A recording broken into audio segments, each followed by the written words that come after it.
Όλα ξεκίνησαν με έναν ήχο. Ένα ανεπαίσθητο τρίξιμο, σαν κάτι να κουνιέται, μέσα στην ντουλάπα. Ήταν 3:07 το πρωί. Το σπίτι σκοτεινό, ήσυχο. Μόνο εκείνος ξύπνιος. Και ο ήχος επέμενε. Πλησίασε την πόρτα της ντουλάπας διστακτικά. Ήταν κλειδωμένη. Εκείνος ποτέ δεν την είχε ανοίξει. Ο προηγούμενος ιδιοκτήτης του είχε πει: «Αυτό το ντουλάπι μην το ανοίξεις ποτέ. Είναι κολλημένο από την υγρασία». Αλλά δεν ήταν κολλημένο. Ήταν φυλαγμένο. Τη δεύτερη νύχτα, ο ήχος ήρθε ξανά. Αυτή τη φορά συνοδευόταν από κάτι πιο παράξενο. Ψίθυροι. Σαν δύο φωνές να μιλούν χαμηλά μέσα στο ξύλο. Δεν ξεχώριζες τι έλεγαν, αλλά φαινόταν σαν να διαφωνούν. Και μετά, σιωπή. Την τρίτη νύχτα, άνοιξε την πόρτα. Με δυσκολία. Με τρόμο. Η ντουλάπα ήταν άδεια. Όμως, ο αέρας μέσα της ήταν ψυχρός.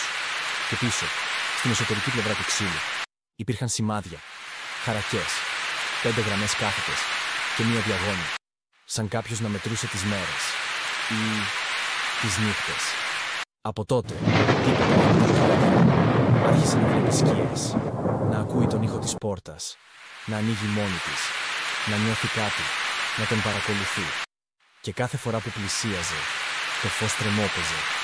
Μία φορά ξύπνησε και η πόρτα της ντουλάπας ήταν ανοιχτή. Και στο πάτωμα, μπροστά της, υπήρχαν πατημασιές.